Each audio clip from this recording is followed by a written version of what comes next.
gafii immimaan dhalootaa garaan kutanii su'eegaa yaadni qajeelotaa Debbisi maaloo gafii immimaan dhalootaa garaan kutanii su'eegaa yaadni qajeelotaa alif saljetaa dhalootaa baay'ee hafee. Oriif kan eegne hunduu bakkeetti rafee jecha madaa'ee sukkuumachaa adeema ulaali maaloo hunduu siif danda'ama alaan madaa'ee sukkuumachaa adeema ulaali maaloo hunduu siif danda'ama.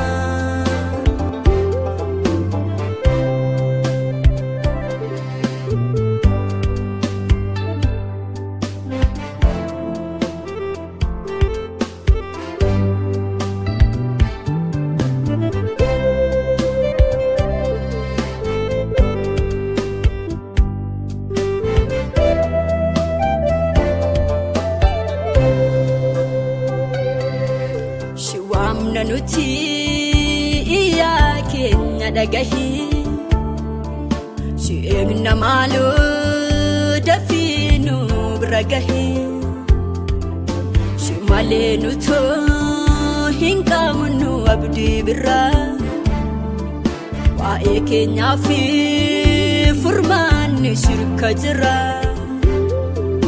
si malee Yesuus hin qabnu abdii biraa.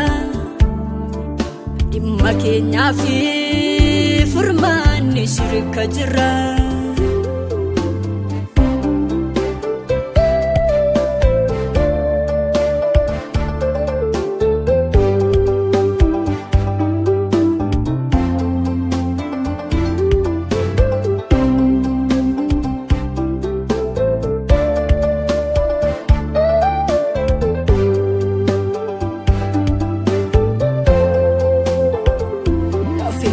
Abee foon keenya wal harkisa waan saa wallaalee kun maali furmaannisa beekootu dafii nu suphiin wallaani otoo ati jirtu maaliif badaa dhaloonni beekootu gooftaa nu suphiin wallaani. Otoo ati jirtu maaliif badaa dhaloonni.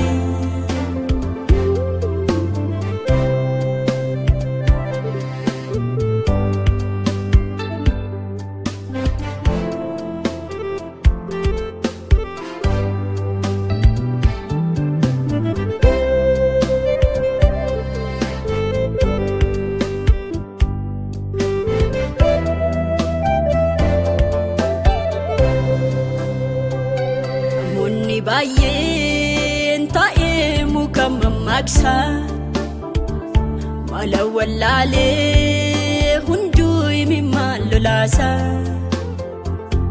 ati mul'adhu dhugaa keenya mul'isi maqaa salphinaa maaloo meenurraa kaasi ati mul'adhu dhugaa keenya mul'isi maqaa salphinaa abbaa kunurraa kaasi Debbisi maaloo gafii immimaan dhalootaa garaan kutannee si eegayaanni qajeelotaa Debbisi maaloo gafii immimaan dhalootaa garaan kutannee si eegayaanni qajeelotaa aliif saljettaa dhaloota baay'ee hafee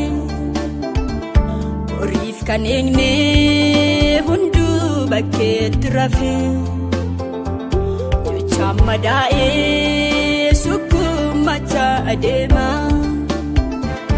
ulaali maaloo hunduu siif